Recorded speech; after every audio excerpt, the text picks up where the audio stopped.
Boa noite, gente. Tudo bem com vocês? Muito bem, né? Mais uma noite da nossa semana de oração, né? Do Calvário. Qual que é o tema geral? Vocês lembram? Nós falamos ontem lá na igreja? As marcas de Cristo, né? Muito bem. Ontem nós falamos sobre o que ontem? Aqueles foram lá ontem lá.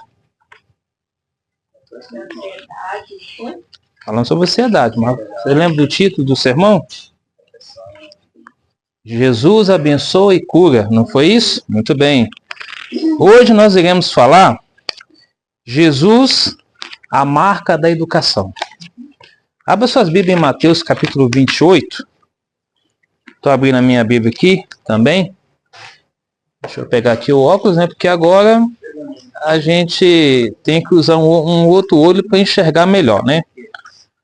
Boa noite a todos. Mateus 28.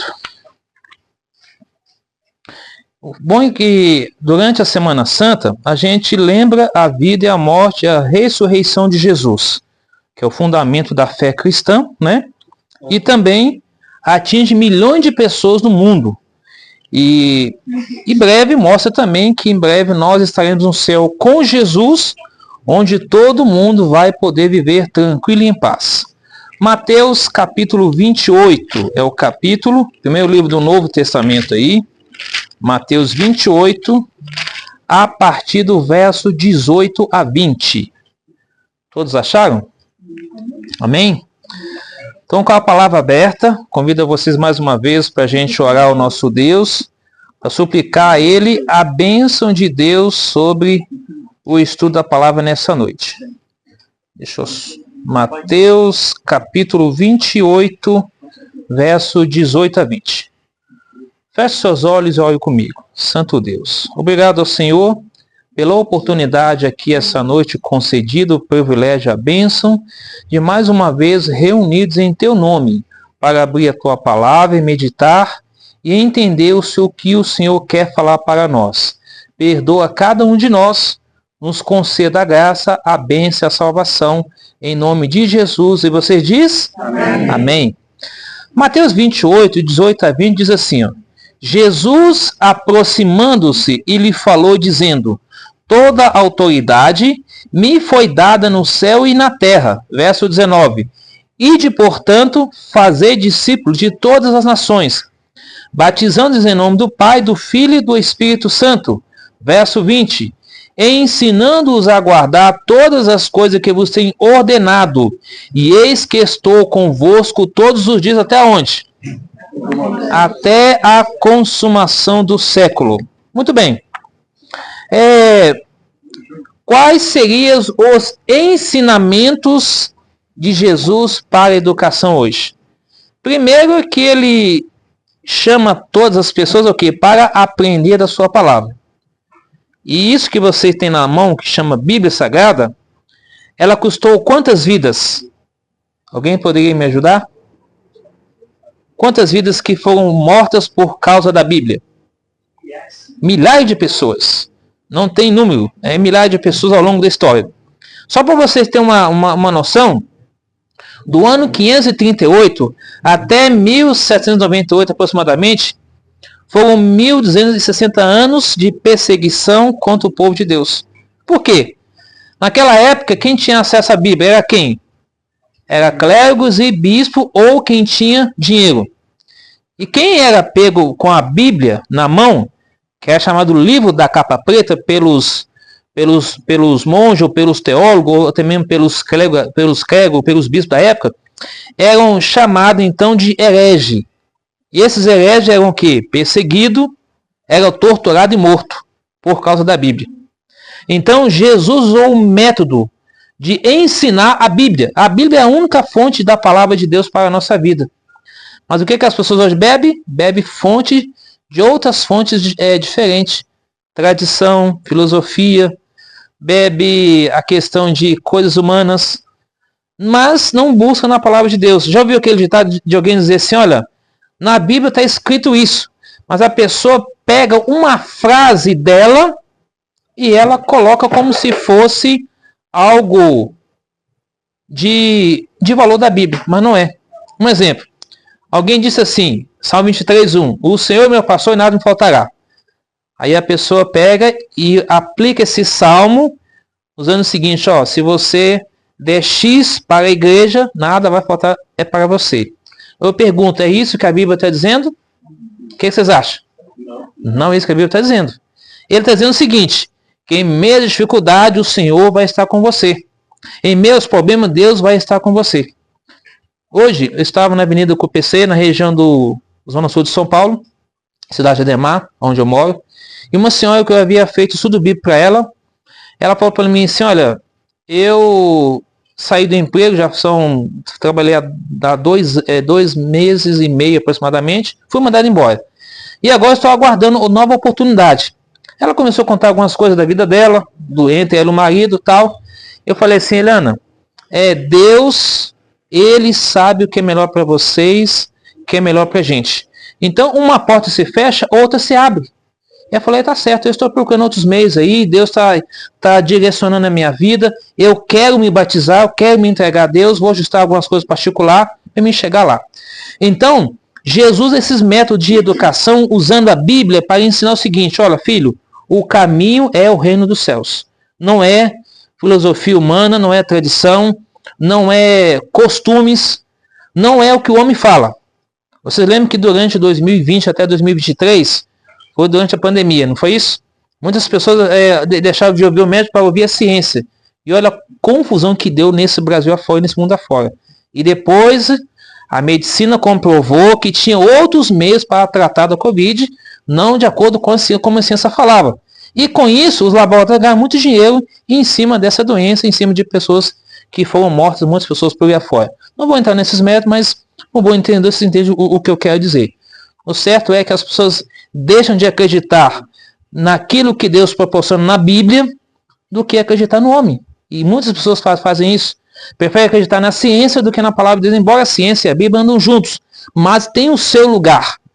Uma vez eu estava pregando numa igreja, ali na região do Mar Paulista, que é para quem vai para Interlagos, para quem vai para o Grajaú lá fora ali, e tinha um cientista nessa igreja. E eu falei sobre o novo céu, nova terra, e ele falou assim, olha, não concordei com você porque você falou algo fora do contexto, porque eu sou cientista. Eu falei, meu amigo, está na Bíblia, se o senhor é cientista, o senhor pode ser o que for, a Bíblia está dizendo, nós vamos ter um novo céu, nova terra. Não, eu estou dizendo, mas Deus está falando.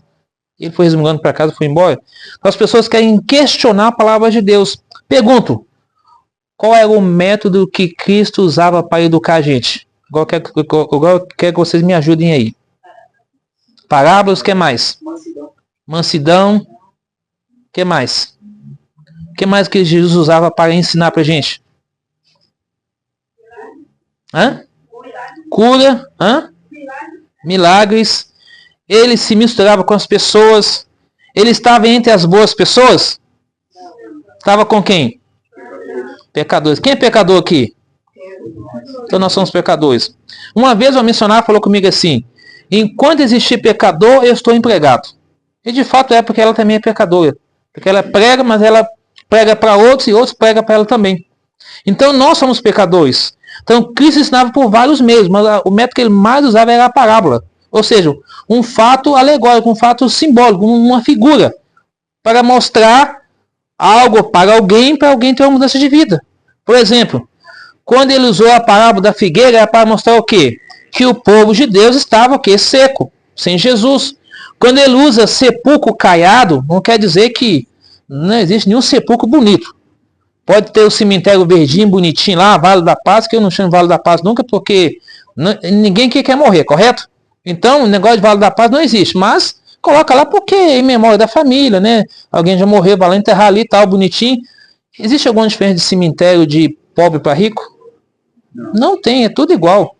Quando você vai ali para lá de Diadema, tem o Vale da Paz, tem um cemitério no centro de Diadema, tem um cemitério Vale da Paz que é em Eldorado, tem um cemitério bonito aparentemente. Quando você vai para o lado da região do Peraporinha, que é Capão Redondo, tem um cemitério lá horrível, que é muito grande ali, eu esqueci o nome agora do cemitério, mas ele fica próximo já do terminal Jardim Ângela. É horrível esse cemitério, tão feio, grande cemitério, mas não faz diferença. O cemitério do rico, do pobre, a terra é a mesma. O final, o fritar dos ovos, como diz a expressão, Vai todo mundo para lá. Não importa se é rico, se é branco, se é negro, se é pobre, se é isso, aquilo, outro. Todo mundo vai para ali. Não faz acepção, eu sou branco, eu sou preto. Não, não tem essa acepção. Porque a Bíblia, o método de Cristo ensinar era para com todas as pessoas. Por isso que ele fala, filho, eu estou aqui para mostrar para você que através de homens como James Kennedy, Jerry Necomboy, entre outros, diz claramente que através de Jesus foram educados milhões de pessoas ao redor do mundo. Esse Jesus hoje, que o mundo, talvez hoje em Israel, hoje eles consideram Jesus como um Jesus histórico. Um homem que ajudou a fazer a revolução historicamente falando. Há alguns judeus que já, messianos, que estão aceitando Jesus. Mas boa parte dos judeus estão esperando o Messias vir. Eles esperam construir um novo santuário, para fazer novos sacrifícios. Tudo isso está lá ainda num projeto deles. Mas o Cristo Jesus já veio o quê? Há mais de 2000 anos atrás. Cristo está onde hoje? No céu. Aguardando quem? Aguardando toda a humanidade na terra. Quando a gente avança um pouco mais, além de Mateus, abre a Bíblia de vocês no livro de Marcos, capítulo 4. Essa palavra ensinar, ela aparece 50 vezes nos evangelhos. Imagina a palavra ensinar, só nos evangelhos aparecer 50 vezes. E agora Cristo mostra o seguinte, olha, através de muitas figuras, através de muitos símbolos, eu quero mostrar para vocês o caminho. Qual que é o caminho que Cristo quer mostrar para nós? Qual que é o caminho? Ele é o caminho para o céu. Existe outro caminho, gente? E por que muitas das vezes nós escolhemos outros caminhos? Já percebeu isso? A gente acaba... não, eu quero esse caminho aqui porque é melhor. Eu me lembro uma vez que eu estava andando numa região em Belo Horizonte, e aí eu estava indo para uma programação na igreja. E nessa época, a gente era uma programação de vigília. E aí, eu desci num ponto do ônibus, eu mais uma turma, e aí o pessoal falou assim, vocês vão por essa direção pela direita, mas não vá pela esquerda, que pela esquerda vocês vão encontrar algumas coisas estranhas. Mas não explicou para nós o que era. A gente falou assim, vamos fazer um atalho aqui que é mais rápido. Nesse atalho pela esquerda, nós encontramos com pessoas que estavam usando droga, armado. Não tivemos problema, mas a turma ficou olhando para nós assim, de onde que vieram e tal, mas quando percebeu que a gente estava vindo para a igreja, deixou nós passar tranquilamente. Mas foi um perigo. Porque Deus mostra o caminho para o céu é Jesus. E as pessoas querem seguir outro caminho. Marcos capítulo 9. Deixa eu só conferir aqui. É 4, aliás, Marcos 4, verso 1 e verso 2. Quem quer ler para nós em voz alta aí, por gentileza? Marcos, pode ler. Voltou Jesus a entrar à beira-mar e reuniu-se numerosa multidão a ele, de modo que entrou no barco, onde se afundou. Afastando-se da praia, e todo o povo estava à beira-mar na praia. Assim lhes ensinava muitas coisas por parábolas no decorrer do seu doutrinamento. E aí, o que seria doutrinamento aqui? Quer que vocês me ajudem aí? O que seria doutrinamento que Jesus estava passando para aquelas pessoas ali? Ele estava ensinando assim, olha, você é um exemplo, tá, gente? Você não pode usar óculos. Você não pode usar argola. Você não pode usar batom. Você não pode usar orelha. Você não pode usar isso. Você não pode usar aquilo. É isso que Cristo estava falando aqui? O que ele estava falando aqui então? Me ajudem aí. Os mandamentos dele, o que mais? Amar ele e amar o próximo, o que mais? Me ajudem aí, gente. O que Jesus estava ajudando ali, ensinando para as pessoas ali naquele momento? Fazendo cura. Questões morais, éticas. Cristo estava ensinando a obedecer tudo. A leis civis, a lei da saúde, entendendo o que era a lei cerimonial e fazendo uma transição para a lei moral, que é o 10 mandamentos da Santa Lei de Deus. Mas eu pergunto para vocês, somente os mandamentos, isso é a base para ser salvo? Não, salvo pela graça, né? E quem é a graça? Entendeu? Então Jesus, pode falar. Algo imerecido, né? Algo que nós não merecemos e nos oferece de graça, né? Muito bem. Mas para isso a gente tem que aceitar o sangue dele na cruz, né? Aí que está. O sacrifício de Cristo. Cristo é a base central de tudo e de todo o ensinamento. Sem esse ensinamento a gente não consegue entrar no céu, que é Jesus.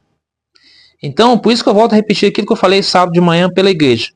Eu não vou salvar você, nenhum líder espiritual salva, nenhum pastor salva. Quem salva é Jesus Cristo. Deus deixou o líder, Deus deixou o pastor para orientar o membro o que fazer e o que não fazer. Correto? Só isso.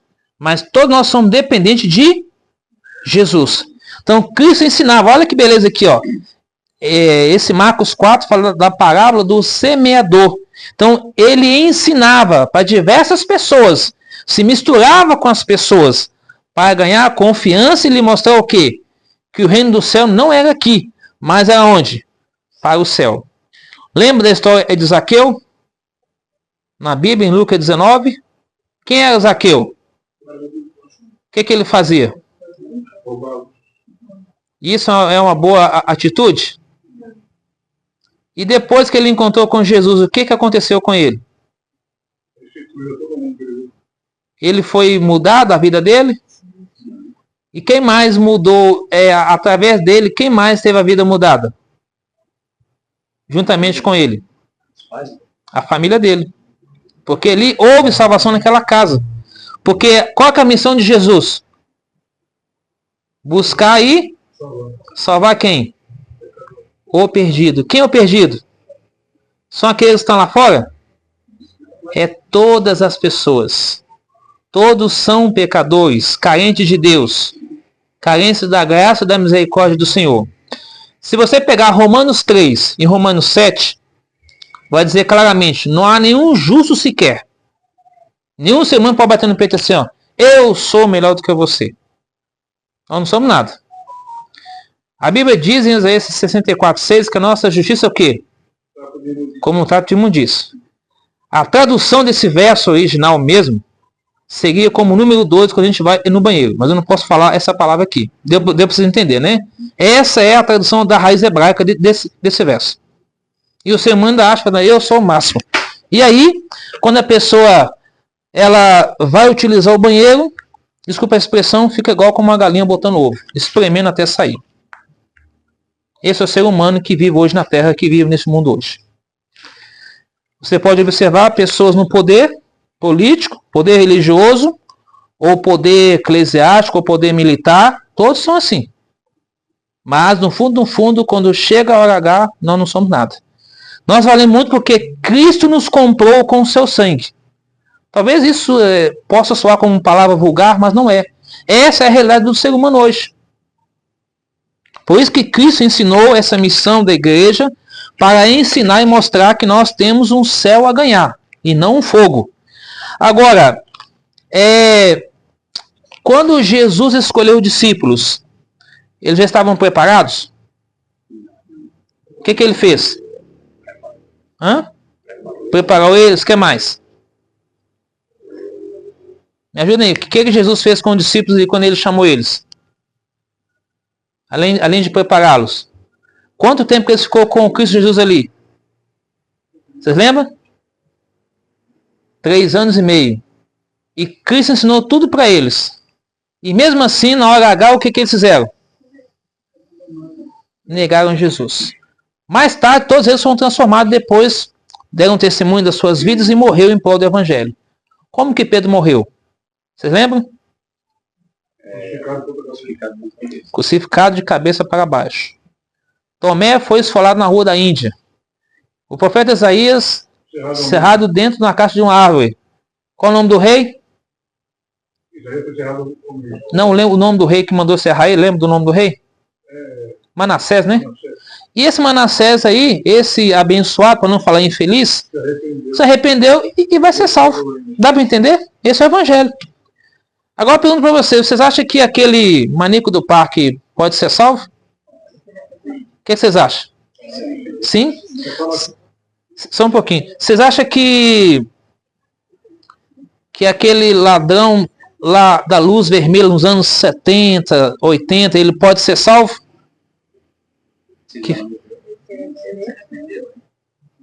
Então, a salvação de Cristo é para todas as pessoas. Fala, Vera. Daniel, é interessante que 3 ladrões passaram por Cristo, né? Zaqueu foi um ladrão que aproveitava da profissão para roubar. E os 2 ladrões da cruz, que entre os dois, um deles se arrependeu, o outro não. E faz parte da genealogia de Cristo a prostituta. Então, o Senhor Jesus sempre esteve para aqueles medos, os desprezados pela sociedade e aqueles pecadores santos, né? Que cometiam coisas além do pecado normal. Então, eu pergunto para vocês, será que há um espaço para nós no céu também? Sim. Há espaço para todo mundo. Basta querer e desejar. Aqui diz assim, ó. Esse ensinamento central é o que tem motivado os cristãos a ensinar a outros as boas novas da salvação ao longo da história. Aí a gente tem como exemplo John Hus, que foi queimado vivo, ali amarrado na estaca, cantando, louvando a Deus. Martim Lutero, ele posteriormente morreu com o tempo. William Tyndale e tantos outros que morreu em prol da palavra de Deus. Tá? Bom, nessa sessão o que nós aprendemos é que homens e mulheres deram sua vida em prol da verdade do Evangelho de Jesus Cristo. Por isso que eu falei logo na introdução de homens e mulheres que deram sua vida em prol da palavra de Deus.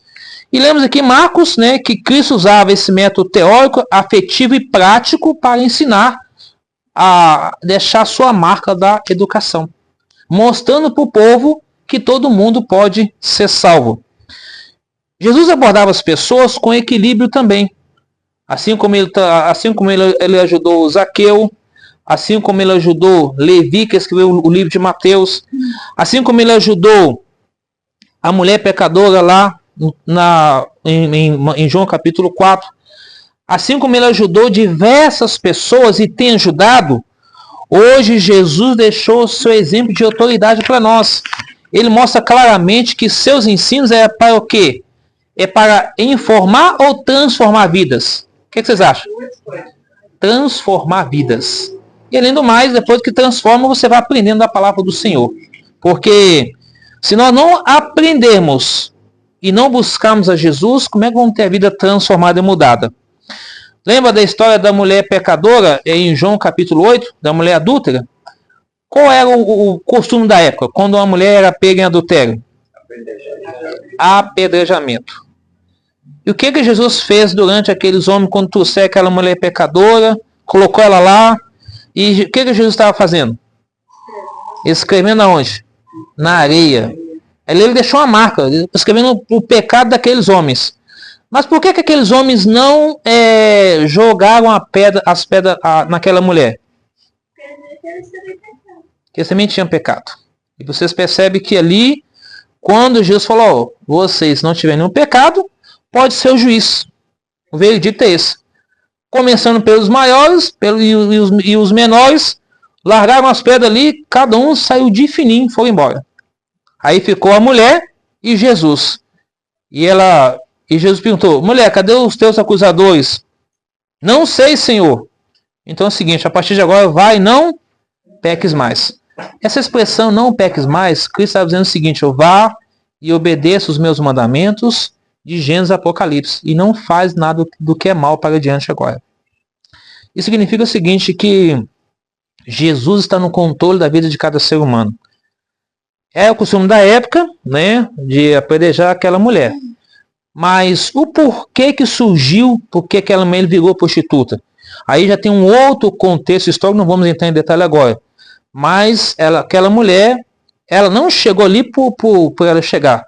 Alguém abusou dela no passado, que ela chegou àquela conclusão, que ela passou a vender a sua vida assim. E hoje existem muitas pessoas por aí se prostituindo. Uma vida de promiscuidade, da mais variada forma. Mas essas pessoas também há salvação para ele e há salvação para ela também. Os ensinamentos de Jesus é para mostrar perdão, restauração, salvação, são claramente exemplificados nessa mulher que Cristo a perdoou e que quer perdoar cada um de nós também. Nesse episódio, Jesus ensinou de forma prática e direta aos líderes, à multidão e à própria mulher, o poder transformador do amor e do perdão de Deus. Assim como a mulher foi perdoada, cada ser humano pode ser perdoado por Deus também. Não importa o que fez, o que faz ou deixou de fazer. Basta ir a Jesus, porque Ele está pronto a perdoar e mudar a cada um de nós. Em 1805, George Miller nasceu no seio de uma família cristã. Mas seus pais o ensinou, mas ele escolheu outro caminho. Aí ele levou a vida de pecado mais variados possíveis, até que ele foi preso. Em 1825, ele então resolveu voltar-se para Deus. Sentiu um vazio no coração. Resolveu entregar o coração a Deus. E daí George Miller passou então a pregar o evangelho e a impactar vidas ao redor do mundo. E assim ajudou a fundar a Fundação Miller Fundação, o qual ajudou a salvar muitas pessoas para o reino de Deus. Sabe, meus queridos, hoje nós aprendemos que Cristo quer que essas marcas da educação fiquem em nossa vida. Essa marca que Ele vai levar para sempre nas mãos e nos pés é o quê? É a marca dos cravos nas mãos e nos pés. Essa será a maior marca de todas as marcas, que vai ficar marcado no nosso coração e nossa mente, porque quando Ele voltar, Ele quer salvar a nós. Portanto, hoje, Cristo quer fazer morada onde? Em nosso coração. E eu quero terminar lendo para nós, aqui em Hebreus, capítulo 3. Hebreus, capítulo 3, Deus tem um chamado para mim e para você. Hebreus 3, verso 12 em diante. Vou esperar você achar aí. Hebreus capítulo 3, verso 12 em diante.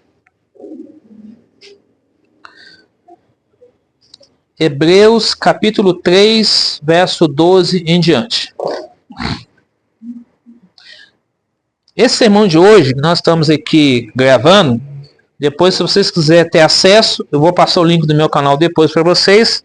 Vocês podem colocar assim depois no YouTube, canal Voz Ativa, e colocar meu nome na sequência, Daniel Martins. Você vai encontrar esses sermões demais que foram gravados sábado e domingo.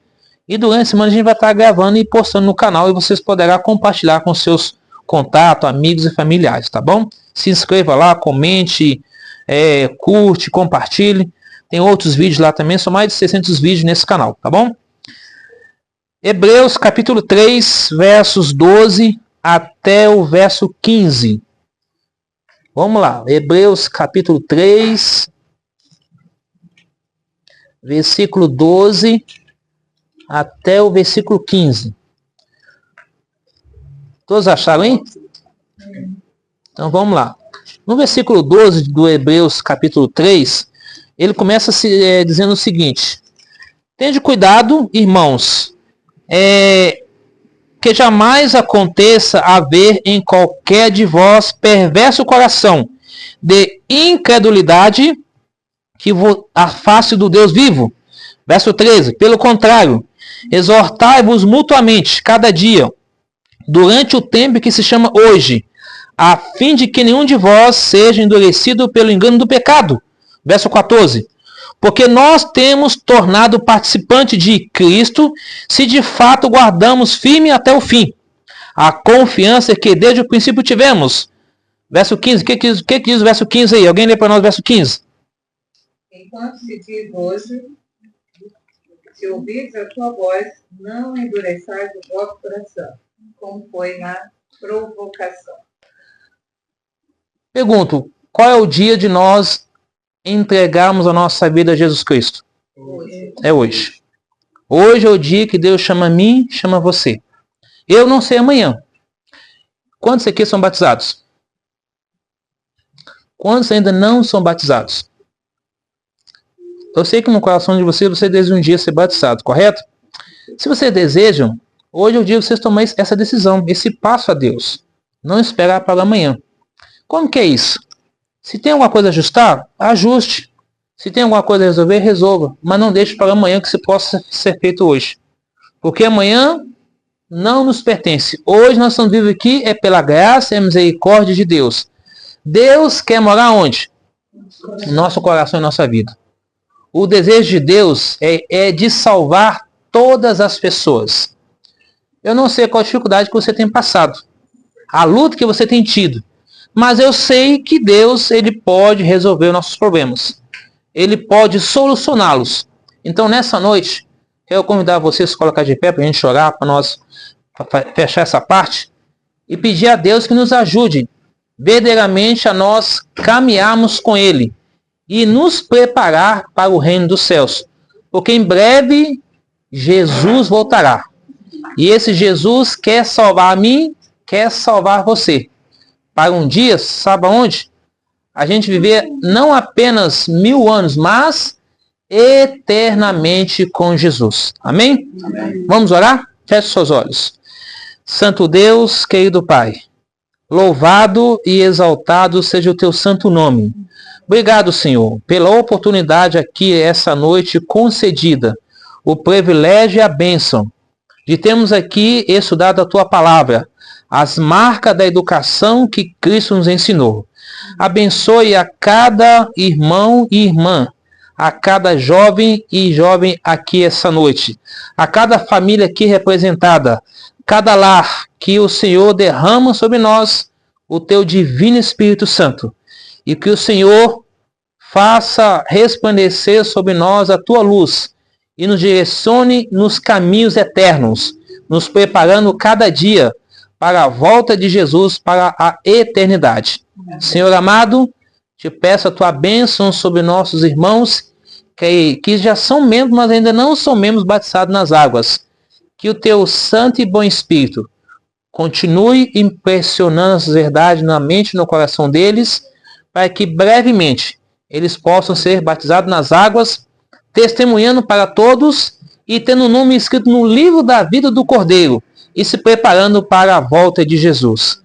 Abençoe aqui a todos que estão representando sua casa, sua vida, sua família, em especial a irmã Marli, o irmão Paulo e os demais filhos, noras e netos e familiares.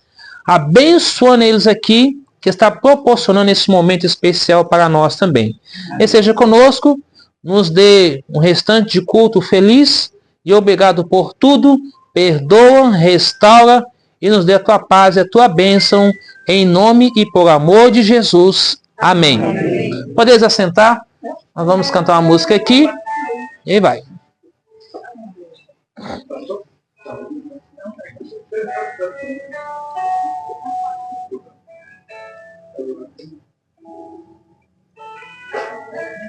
Gente, só que o som tá baixo.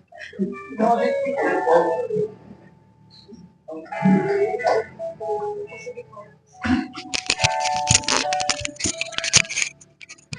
Não tá.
Cristo irá voltar, não tardará.